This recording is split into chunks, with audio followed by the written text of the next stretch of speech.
to be able to go. Thank you, Rand. I think Rand got that recording going.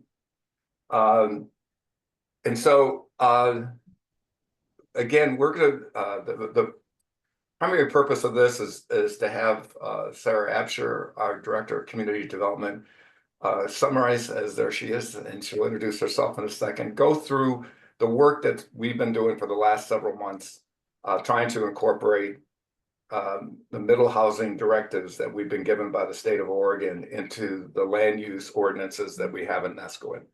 So it's going to be, I'm sure some of you will have questions, and a lot of questions as Sarah's presenting. And I think just we can make sure that we can get through her presentation, if you would put your questions in the chat, and so that we can respond to them maybe as a whole. I mean, sure, some of them can be grouped together on that, but rather than interrupting Sarah as we go on, as we've been doing for the last several months, interrupting her, we'll let her kind of go through what it is that we have accomplished to this date on these changes, and then we can talk about and look at the questions in the chat, or if we can open it up to general questions we have. So if that's all right, we can move forward. Sarah Absher, welcome to Thank you, Guy. Thank you. Okay, are we ready to get started? All right, thank you for the warm introduction, and thank you everyone for joining us on a Saturday morning to talk about middle housing and middle housing codes. So this is our first, I would say, big step in bringing our work back to the community for information and feedback on what the committee has been hard at work doing. So I'm going to start, I think I'm going to start with the map. So everything that I'm sharing today will be sent to the NCAC email so that it can be posted online for everyone to see and follow up with, because to Guy's point, I'm gonna share a lot of information with everyone today. But let's start with a bit of orientation. What I will share with everyone is that this map is a work in progress. You're going to see just a slightly different map as the final product, but this map does a good job of getting us started today. What this is it's a map of Neskowin, of the community. You see the community boundary here, and I'm going to zoom in just a minute. And you can see on the key over here, you have the boundary, tax lots, and residentially zoned properties that are zoned R1 or R3 that are vacant. And in the map, the final map that you are going to see, you will see all of the Neskowin RR properties that are vacant also shadowed. We're doing some pretty extensive GIS work, and because of the tax status classifications of some of these properties, I'm having a hard time pulling them in. But I think a lot of folks right now are really interested in the areas, I would say, west of Highway 101, and specifically the village. And I want to honor that and recognize that now, but then also ask everyone that's joining us this morning and reviewing this later to really think about the community as a whole, because we have several vacant properties. This is the highway. We have several vacant properties zoned residential within the Neskowin community boundary on the east side of the highway. And these are areas, while we have some topographical variances, what we also have are opportunities for some of the middle housing options that we are talking about today. And I would say specifically cottage clusters and things like fourplexes or quadplexes that, with an appropriately sized on-site sanitation system, could be developed in this area east of the highway. But in terms of properties west of the highway, where we have our higher density residential zones, you can see on this map where a lot of our shaded vacant properties are located. A couple of other things just for some basic information. Areas that have where development is also regulated through CC&Rs. I'll use Sahalee as the example for that. As we've discussed before, those CCNRs remain in place.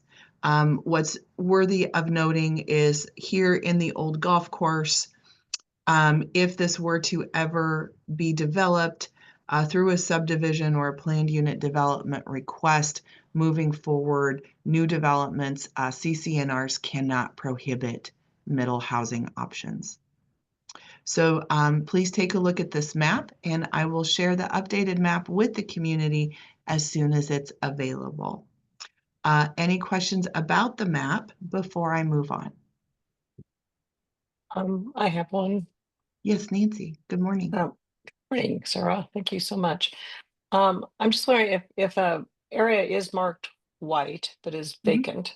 You said certain tax lot designations are not included. Are they going to be included, or are they? They are.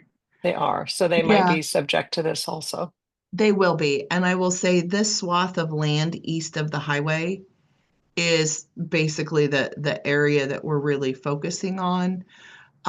What happens is when your properties get to be a certain size, you can actually go through the tax assessor's office and get a tax, like a special tax deferral, especially if you're not using the entire property for residential purposes at this time. There's a lot of folks countywide that take advantage of that, so that they don't pay that higher residential rate on properties that have not yet been developed for residential use. And when that happens, and we try to do a GIS analysis that pulls them into our data, that special tax deferral compromises our ability to pull them all in. So there's a lot of handwork that we are doing with that. The other thing is some of these properties that are larger may have a home on them, but are large enough to where other development could occur following a land division or some other process. And so we are trying to quantify that as best as we can to show the community.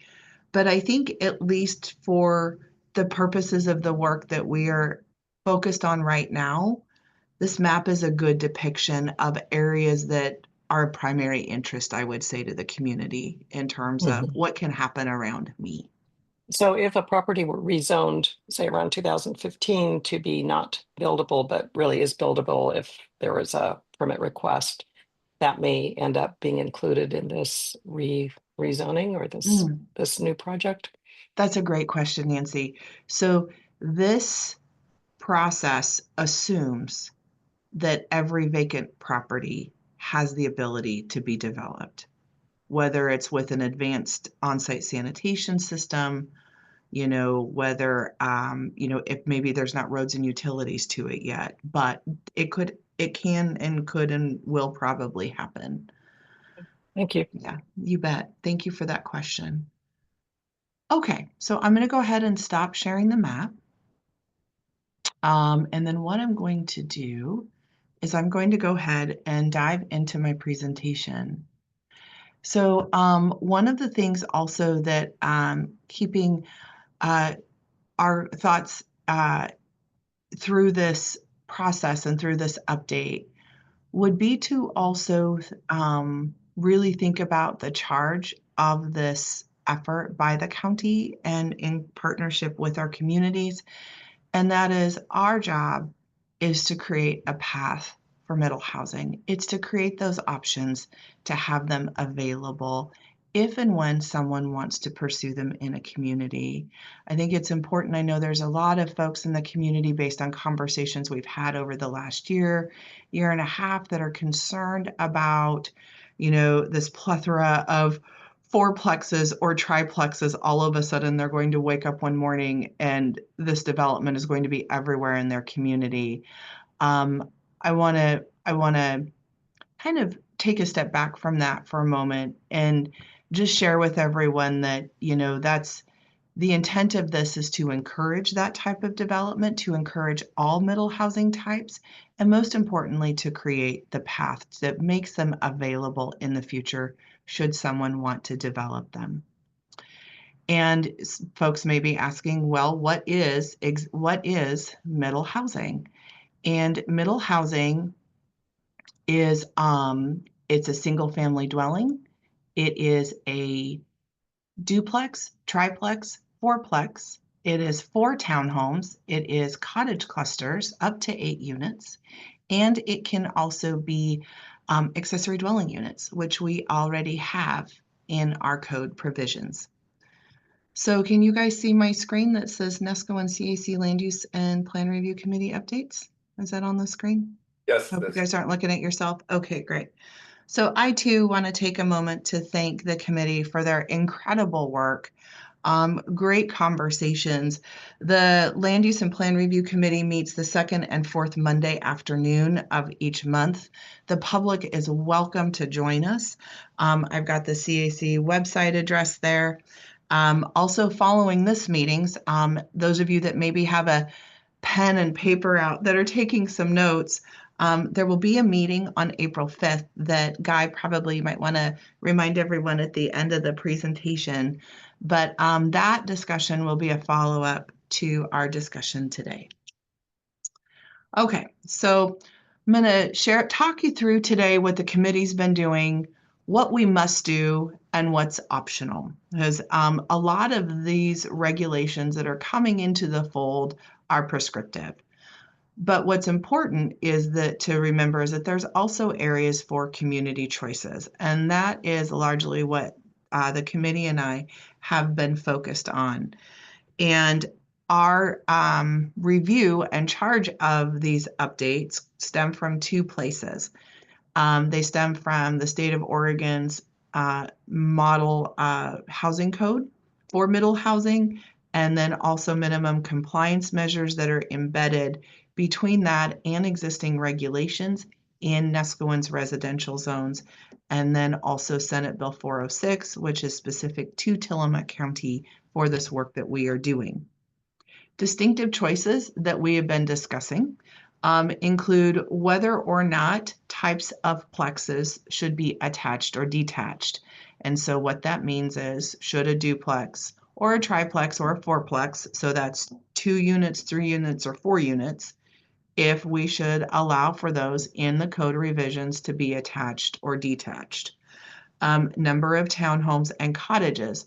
What we are required to allow are a minimum of 4 townhouses attached, permitted outright, and we have to allow for up to 8 cottages in a cottage cluster allowed outright. And I'm going to get into that a little bit later in a little bit of a deeper dive and talk about some of those choices. Other things would be imposing design standards or implementing them for quadplexes and fourplexes, parking standards, and driveway configurations. So just to go through this a little bit more and a little bit of a simplified and more streamlined list, this has been the committee focus. Tucked in there, Neskowin has a lot coverage maximum that already exists. So in terms of dwelling unit discussions and middle housing codes, residential zoning districts within Neskowin include 3 zones, and those are reflected in the boundary of that map that I showed, and those are the Neskowin Rural Residential Zone, the Neskowin Low Density Residential Zone, and the Neskowin High Density Residential Zone. And when this is uploaded to the NCAC website, I believe that those are hyperlinked. So if you click on those, when you look at the presentation, you should be able to go straight to those zoning districts on the county's page. So the R1 and R3 zones largely allow for multifamily and middle housing opportunities.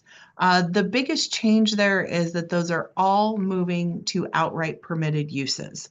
So in the Neskowin R1 zone, a duplex will no longer require a conditional use review. Again, just want to plug that April 5th meeting again, where the committee will be visiting with the community about middle housing in terms of standards. Our recommendation today is that duplexes could be attached or detached. However, triplexes and quadplexes must be attached. And then that there be a minimum of 3 cottages up to 8 for a cottage cluster, meaning that to have a cottage cluster, you have to start with at least 3. And then also to establish those clear and objective design standards. So what that means is when someone comes to me with a permit application for middle housing, it is a yes or no. Do you meet setbacks? Yes or no. Do you meet building height? Yes or no. Do you meet lot coverage maximums? Yes or no. All of those things that are currently done for a zoning and building permit for a single family dwelling. So moving forward, talking about existing design existing development standards that are already established in the Neskowin residential zoning codes, and again, some of those recommendations. So in working with the committee, our recommendation is that all of the residential zones retain their minimum lot size requirements for middle housing development. So what this means is that in the Neskowin RR zone, the minimum lot size requirement is 20,000 square feet. And so what that means is for a triplex, a fourplex, cottage cluster, or townhome development of up to 4 attached units, that the minimum lot size to qualify for those uses would remain at 20,000 square feet. And one of the reasons why we feel this is important is also because of the need for on-site sanitation systems to serve those dwelling units. In the Neskowin R1 zone, same thing, retaining that 7,500 square foot minimum lot size requirement. One thing that we do have to do that you would see if you click on that link to the Neskowin R1 zone, there's a requirement for additional land area per dwelling unit, specifically for a duplex that would require currently a minimum lot size requirement of 10,000 square feet. We have to remove that. That is considered to be a barrier. So again, for all middle housing uses and types, specifically triplexes, fourplexes, townhomes, and cottage clusters in the Neskowin R1 zone, the minimum 7,500 square foot lot size requirement would still apply. Same in the Neskowin R3 zone, where you have a 5,000 square foot minimum lot size requirement or 6,000 square feet, depending on the slope of the property. We would retain that 5,000 square foot minimum lot size requirement. The caveat to that is that we can require a minimum of 7,000 square feet for a fourplex, for townhomes, and for cottage clusters. So there is in the state code that allowance to when you have smaller than 7,000 square foot lots, you can require a larger lot size requirement of 7,000 square feet for basically 4 units or those cottage clusters. The majority of the setback requirements in Neskowin residential zones are currently 20 feet for a front yard setback, 20 feet for a rear yard setback, 5 feet for side yard setbacks, and a minimum 15-foot setback for street side yard setbacks. And the only change that is being proposed is to reduce that street side yard setback to 10 feet. It's important to note that the clear vision area, which is a special setback, it's like a triangle that falls on a lot for driver visibility, rounding a corner and at an intersection, that would still apply. In my conversations with Public Works Director Chris Leidy, he agrees that that side yard setback, street side yard setback, could be reduced to 10 feet safely, which adds 5 feet of area and space for a building envelope. In terms of height, the Neskowin zoning codes currently require a 35-foot building height maximum and a 24-foot building height maximum for oceanfront properties. The only change that we are required to make is to increase that 24-foot building height maximum to 25. The way building height is measured in Neskowin, the proposal is to keep it the same. With that, for parking, for a single family dwelling, we can retain the parking requirements for 2 off-street parking spaces. However, when we start getting into multiple units, we must reduce that required parking space down to 1 space per unit.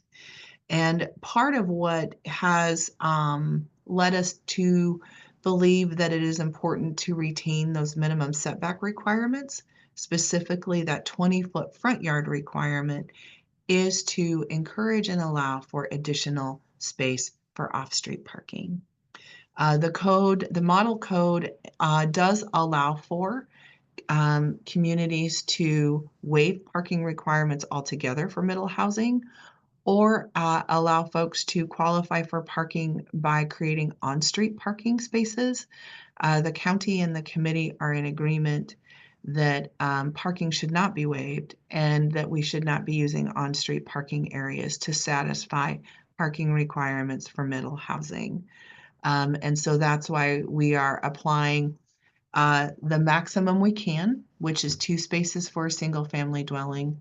However, if it's other middle housing types, it's 1 space per unit, and to require that space to be located off-street. So how we determine parking still applies, but then combined with that requirement for that front yard setback, we are hopeful. I work with a lot of developers. They know parking is important. It gives the opportunity to create those additional parking areas. With that, the proposal would be to retain the 70% lot coverage maximum for all middle housing types. So what applies today would also currently apply. The only exception is for cottage clusters. We cannot apply that 70% lot coverage maximum.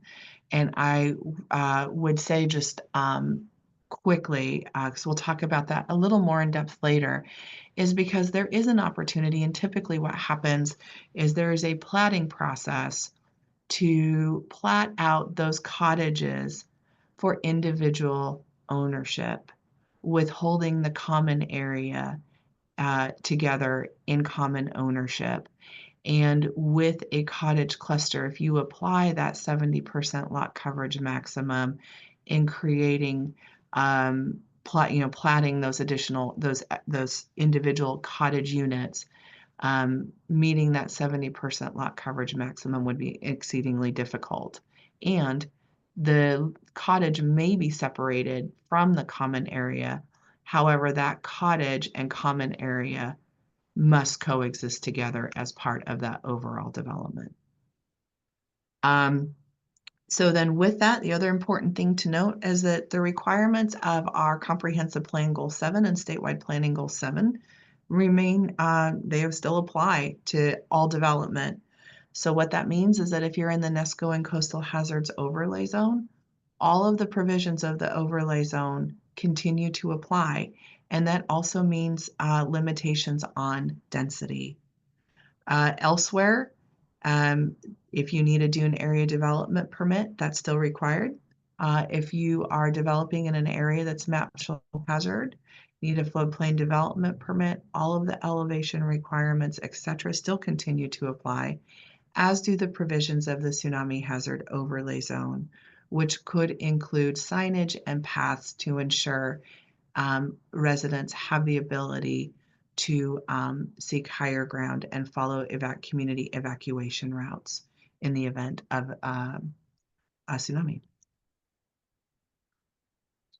So design standards. So where we can apply design standards are primarily on triplexes, quadplexes, and townhomes. There is an opportunity to apply design standards to single family and duplexes. However, that is an extra step. And if we want to fold those in, then those standards must be clear and objective.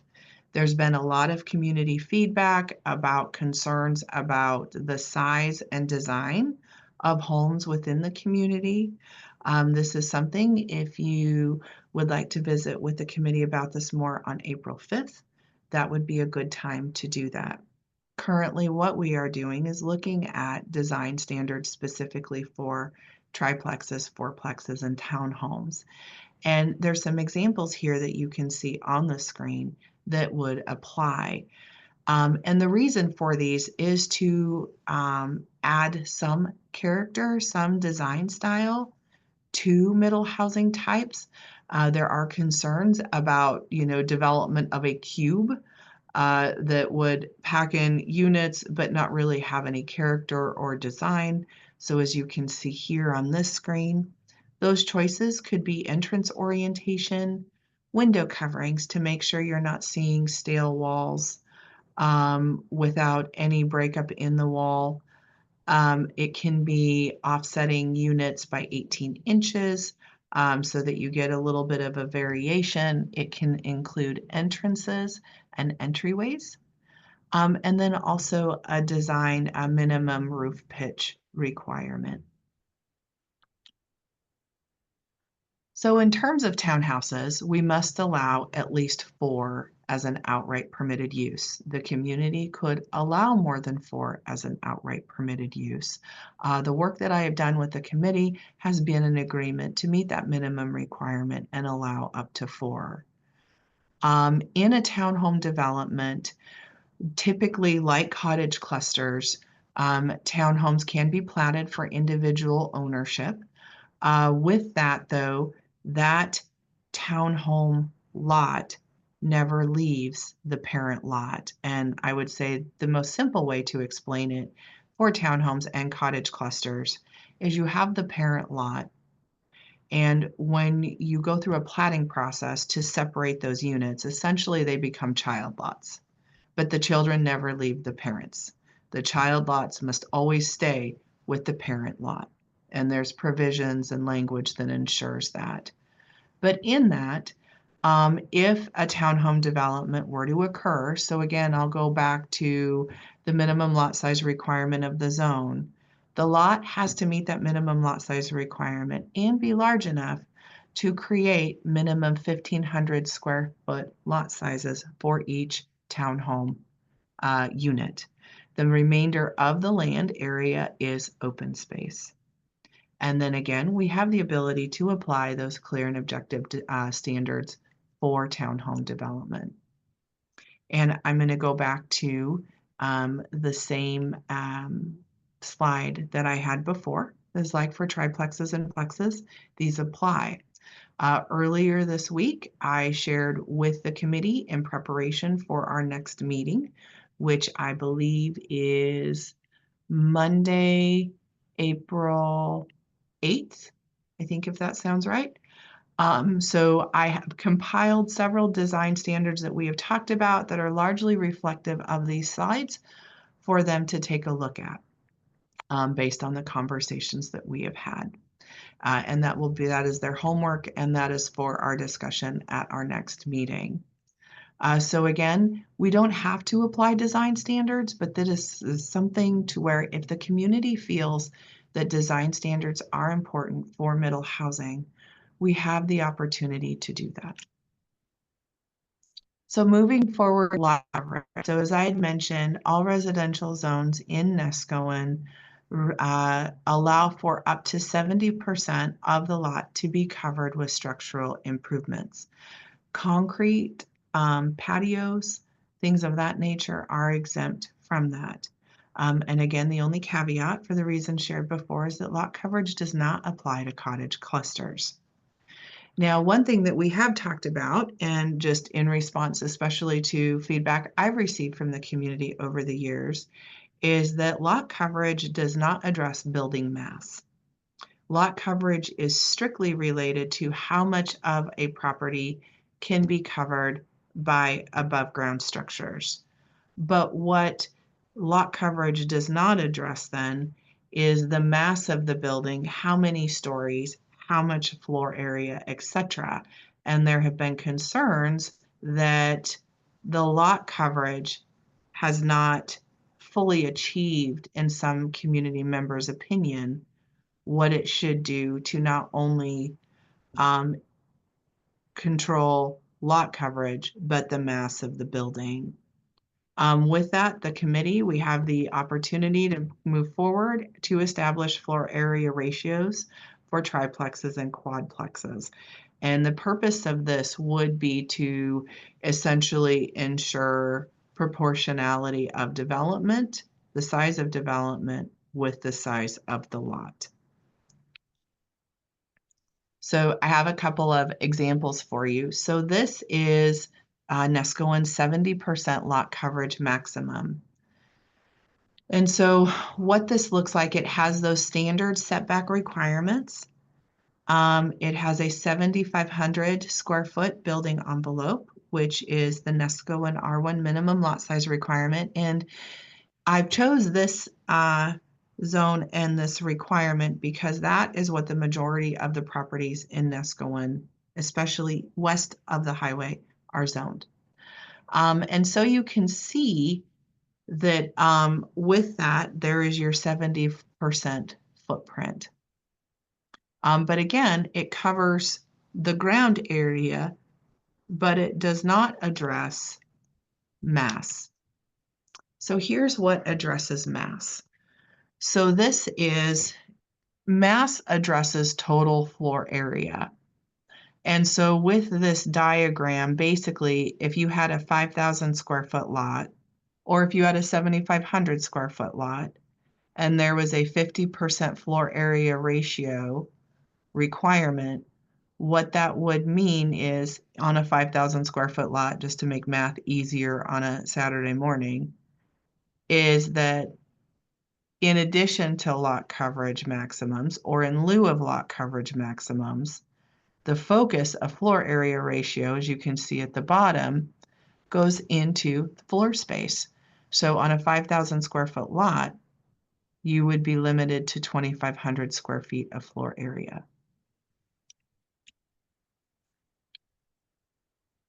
So again, the 70% lot coverage. And then this is what both look like if you add them together. So you have lot coverage, again, is more of a horizontal way to address development proportionality of a lot versus floor area ratio, which could be horizontal or vertical. Some of the challenges and I would say kind of the cautionary tales of some of this work is that in applying floor area ratios, it can foster more tower-like construction, especially if folks are interested in capturing or maximizing a view shed. So one of the questions for the community as the committee takes this conversation forward on April 5th will be to talk about lot coverage versus floor area ratio, and for those middle housing types, if that's something that the community feels could be considered, or if the community feels that just applying the 70% lot coverage is adequate. Okay, so cottage clusters.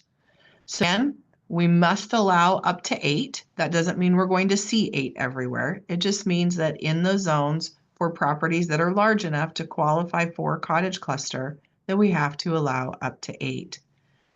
For community discussion, and I apologize for that typo, just saw it. You know, part of the question for the community with the committees bringing this request forward, we can set a minimum on the number of cottages that must be part of a cluster to move forward. And so in this case, it's 3 or 4. And so reflected in the draft that I have put together for the committee to review, it talks about 3 units. And then also, so moving forward to community choices, the committee and the community have an opportunity to talk about how big cottages should be and putting a maximum size on cottage cluster units. And there's 2 important pieces to that. You have a limit of floor area limit of 900 square feet or 901 to 1,800 square feet. If cottages are allowed to be up to 900 square feet, then the community also has the ability to limit building height to a single story, which is about 17 feet. If the community wanted to allow cottages to be larger than 900 square feet, then we must allow them to be 2 stories or roughly 24 feet. with that, part of the committee conversation has also been in limiting the size and height, largely focused on what the committee feels is the vision of a cottage cluster.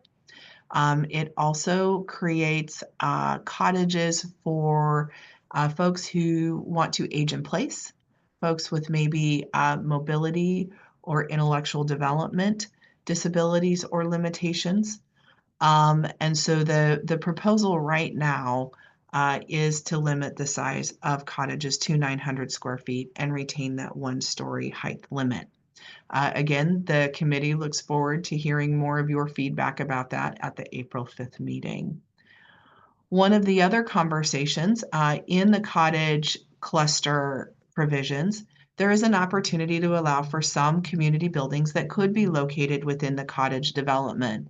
They are limited by size, and these community buildings can be used for community eating areas, meetings and activities, exercise facilities, and even a daycare. With that, the only thing I would caution as I visited with the community about is that these areas or these community buildings do not address any additional parking requirements. So the intent of them would be for the residents of the cottage development. Part of the conversations with the committee that I have really appreciated have focused on the relationship between a cottage development and the rest of the community at large. That relationship, that synergistic energy of where the cottage is connected to the community, both in design and feel. And that includes orientation of cottage units that are within close proximity to a public street. And so I want to thank Tom for putting this diagram together. And so with this, there's a requirement in a cottage cluster to have a ratio of the amount of open space that must be part of the common courtyard for each unit. And the code requirement is 150 square feet of open area per cottage. So basically per cottage, you would have to have a 15 by 10 foot area of land available that could go into that common courtyard. There is the ability to make it less. The committee and I agree that we feel that that 150 square feet per unit is appropriate. And with this diagram, you can see a lot of the depictions of the code language that the committee and I are working on. It includes orientation of cottages, a minimum of 10 feet of separation between each cottage. This, if you think about how they could be platted into those child lots, it does give everyone at least a 5-foot side yard for open space, and also the ability to maneuver freely for maintenance. That also is important for fire and life safety provisions. With this, you can see the entryway onto the street at the top. You can see the parking spaces for the cottage units. There is a requirement that no more than 5 parking spaces can be grouped together without a landscaping separation. And so in this diagram, you can see the landscaping and actually an area built in for a solid waste facility and collection area. And so with that, you see the common courtyard. This is not to scale, but the idea would be that that green highlighted common courtyard would contain all of that 150 square feet of open space per cottage unit. With that, there are some provisions that can allow for garages and carports for cottages, and you can see there's a special driveway down there towards the bottom with that area. The other thing that we've talked about that's very important is to require or encourage orientation of cottages, specifically those facing a public street, to have some sort of entrance or design character that welcomes the community and connects that cottage development to the community at large. And then there's the pedestrian paths that you can also see that are in that kind of grayish purple highlighted area. And the minimum requirement for those are to be some sort of all-weather surface. There's a lot of options for that, but we want to make sure for mobility and pedestrian-friendly access that those are improved with a surface that encourages and fosters that for anyone, including persons with mobility limitations, and that also they be a minimum of 4 feet in width. And so then just going back to the community discussion, minimum, 3 units or 4 units per cluster proposal. My proposal to all communities has been any middle housing proposals, or excuse me, any housing density proposals that increase and go beyond these minimum density requirements through middle housing, that they require a type 3 review and go to the Tillamook County Planning Commission. So for instance, if it was 9 or more cottages, we would take that to a public hearing. If it was more than 4 townhome units, that we would also take that to hearing. So I have that reflected on this slide, but just want to make sure that the community is also aware with these middle housing updates. This is a big step for Tillamook County and our communities. We can always go back and continue to do work to add more flexibility, but I think it's important as we transition into this new phase of pursuing housing opportunities to address our housing crisis that we also make sure we've got some checkpoints in there for review and development that include the Planning Commission and the Board of County Commissioners.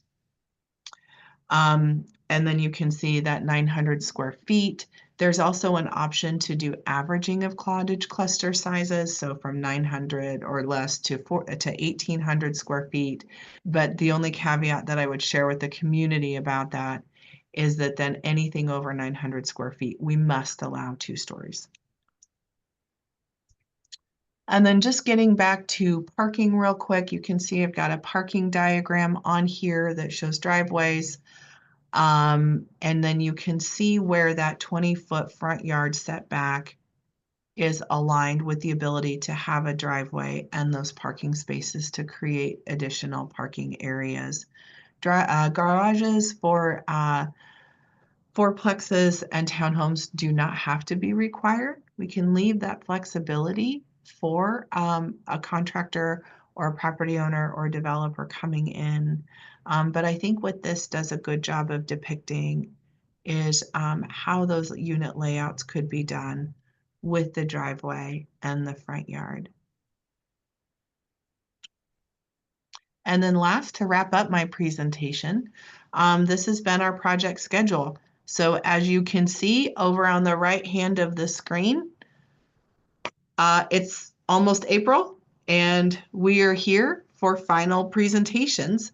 What the next steps are is the committee will be hosting a meeting on April 5th. That meeting will be a hybrid, in person and virtual. I'm very sorry I cannot be there with you guys, but I know the committee is going to do a great job in leading the conversation with the community.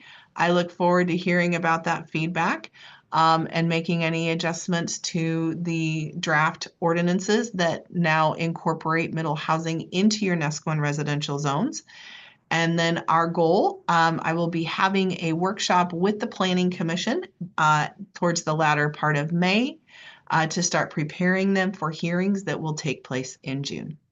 And then goal is to get to the Board of County Commissioners in early to mid-July for adoption.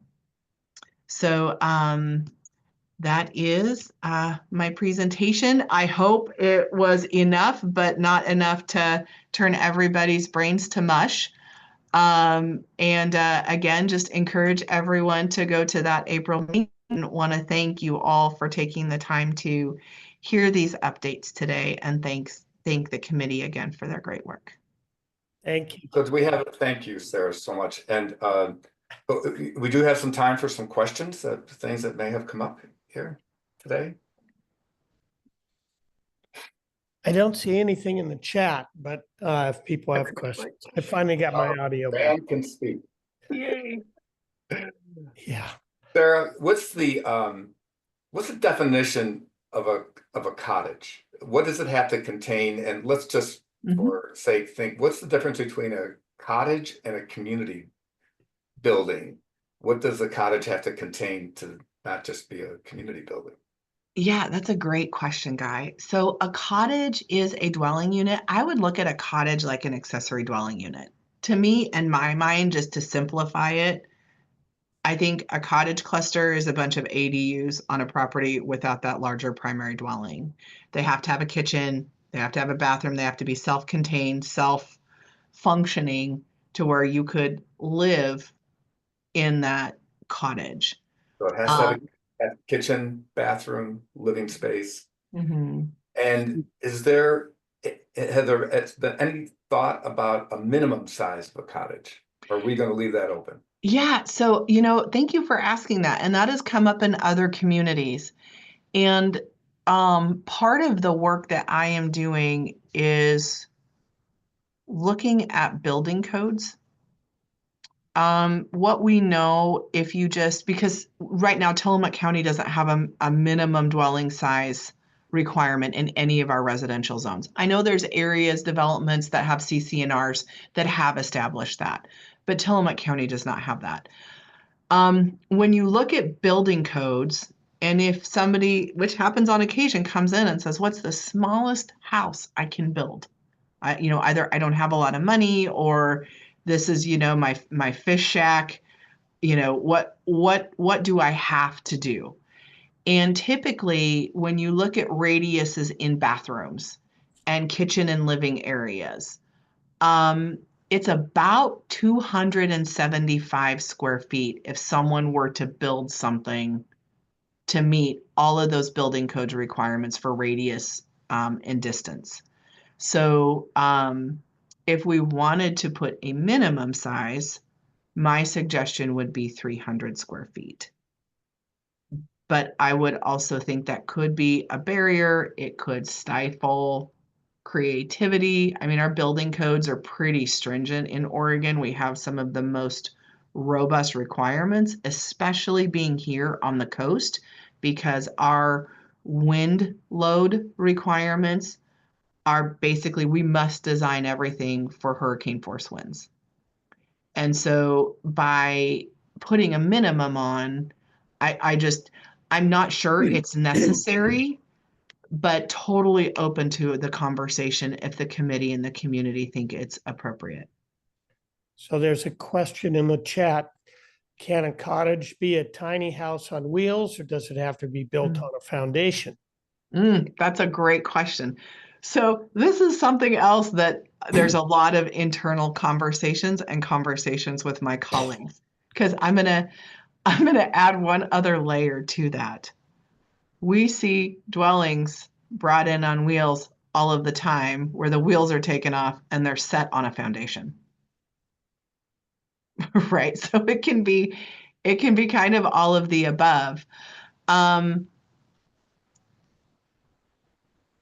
A lot of tiny homes and cottages do come in on wheels. And depending on how they're built and stickered and designed, they can meet the state's definition of a dwelling, which means then if they do, then we have to acknowledge that as well. Typically, you do see the wheels taken off and some sort of skirting or foundation put around it. And then at that final product, you may not even know it came in on wheels. So, and then that also gets like in the definition of what's an RV versus a tiny home or a dwelling unit. And we do have some of those benchmarks that separate those within our definitions of our land use ordinance already. But I would say in terms of just seeing something brought in on wheels and left, I have never seen that happen. Typically, there's some sort of skirting or foundation, and they already have to have tie downs as well so they don't tip over in a windstorm event. Okay, thank you. Mm-hmm. Any other questions from the floor? So to Gillian's question, it can be all kinds of variations to that. It is all of the above. But what we have to make sure from a building code perspective is that whatever it is does not meet the definition of an RV, because recreational vehicles are not designed to be intended for permanent resident occupancy.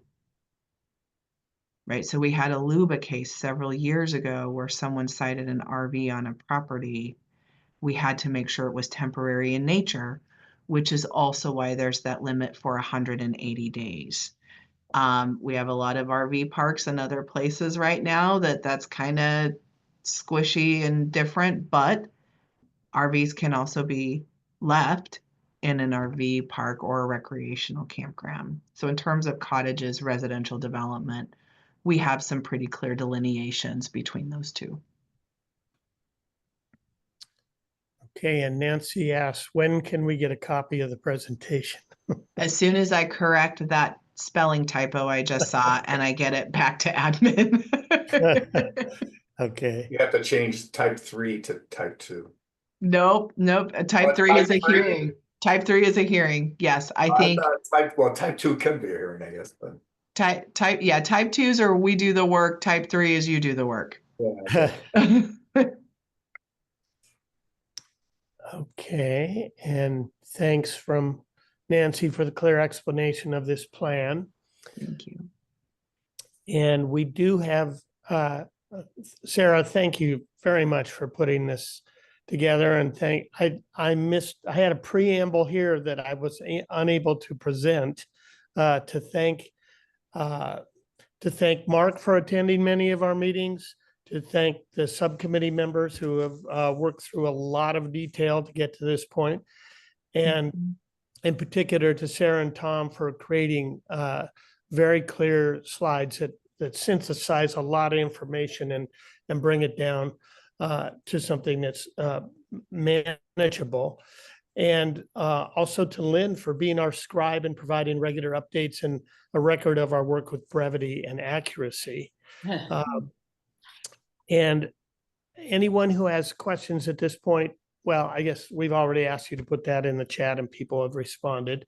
And we will work with that between now and then we will be getting together with the committee and presenting next week. And I hope we see this group back with us next Saturday, because you're now the informed group of community members who can ask questions based on your understanding of this. So we look forward to see everyone next week, if you can, at 10 a.m. And really appreciate you being here today. Any other comments from the committee?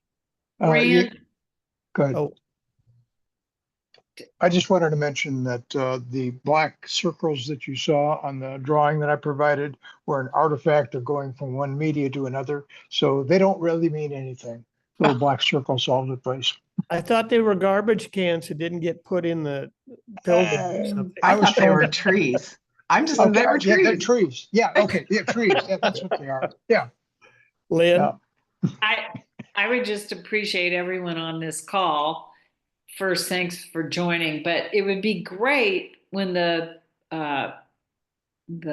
slide packet is up on the website for you to just send it to everyone you know in Neskowin, because that's the way we get the word out. We're coming to the finish of, a lot of time and effort on a lot of volunteers' part.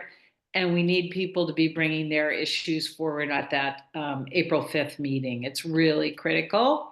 We're not completely at the end of the road, but we're getting close. And so send it out to everyone, send it out to your Christmas card list or whatever in Neskowin and get the word out. And the slides are excellent, Sarah. And I think people can understand them and embrace them. And particularly, and the map will be posted as well. Yep. Perfect. Send that out to everyone, if you would, please, folks. Thank you. I'd also like to remind everybody that this is only a part of what the steering committee is doing for the overall Neskowin community plan update.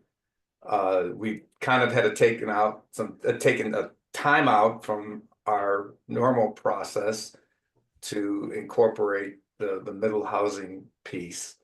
And I think once we kind of finalize with the community our recommendations to the county about how middle housing is going to be, what our request is, how it would be incorporated into the Neskowin ordinances, we will be back at work with the overall plan, and we'll be having meetings, my guess is, for next several months about the other aspects of the community plan revisions.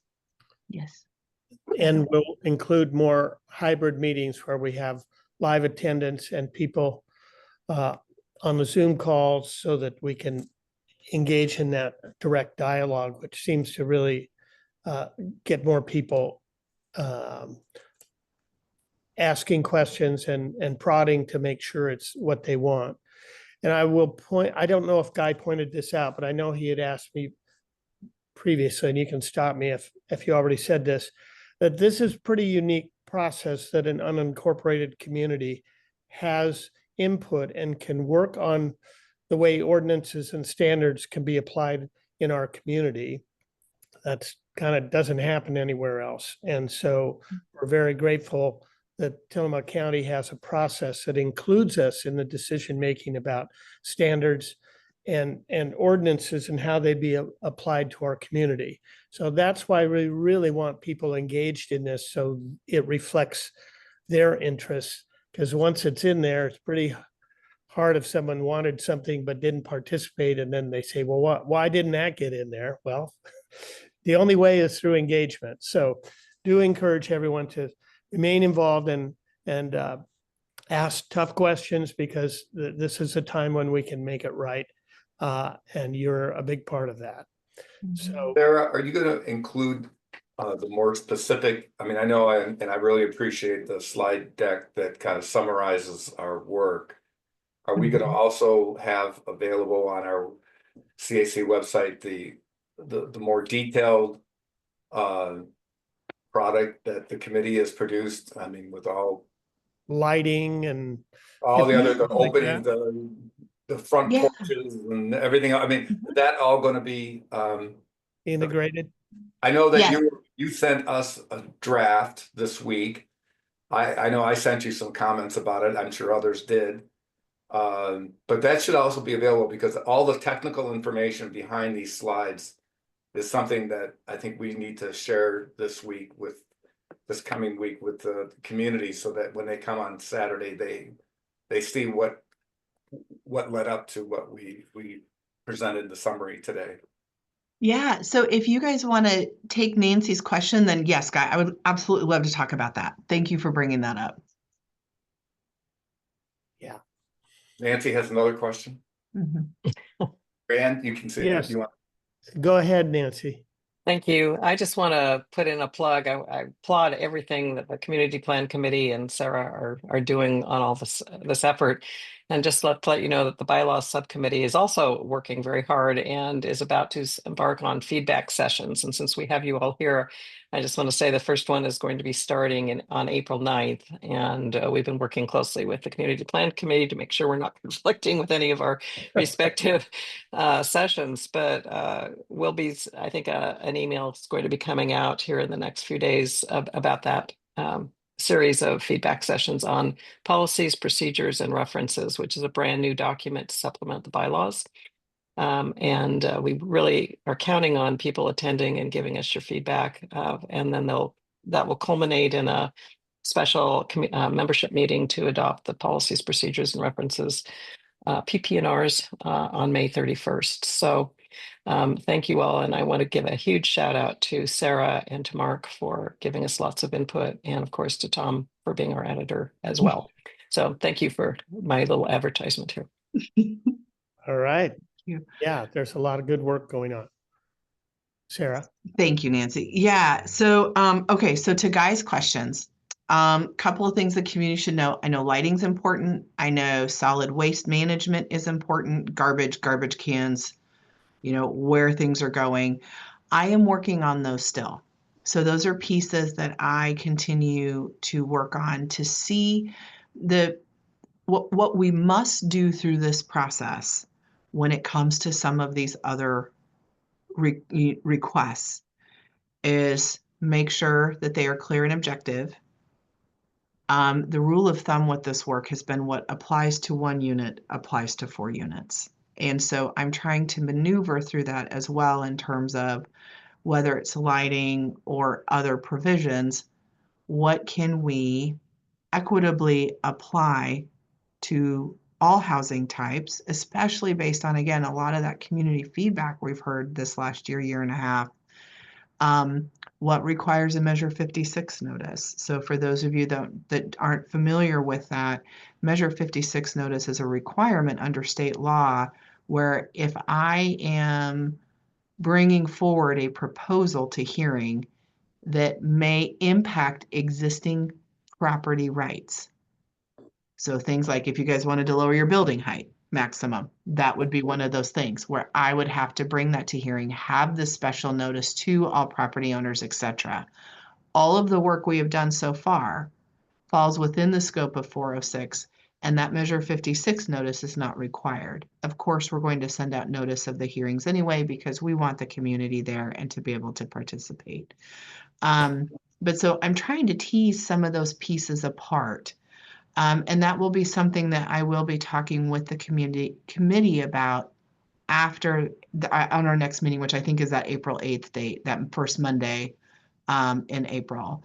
It's Yeah, 7th, thank you. So other things like because so many communities are interested in lighting, should we put those in the parking section where we already have some lighting provisions? And so the other piece for me is to figure out where appropriately do they belong within the overall zoning code for all of the unincorporated communities.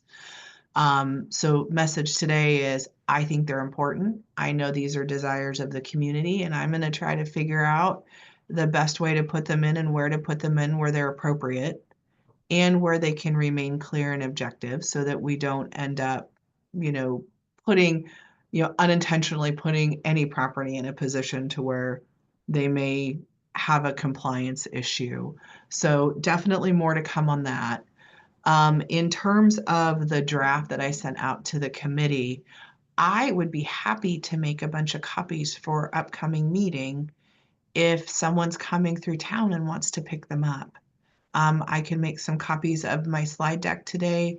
I am happy to share that draft. So for community members on the meeting, I have put together on paper the draft language for 3 4-plexes, townhomes, and cottage clusters. So the committee could start seeing on paper an accumulation of that work and what it looks like in writing.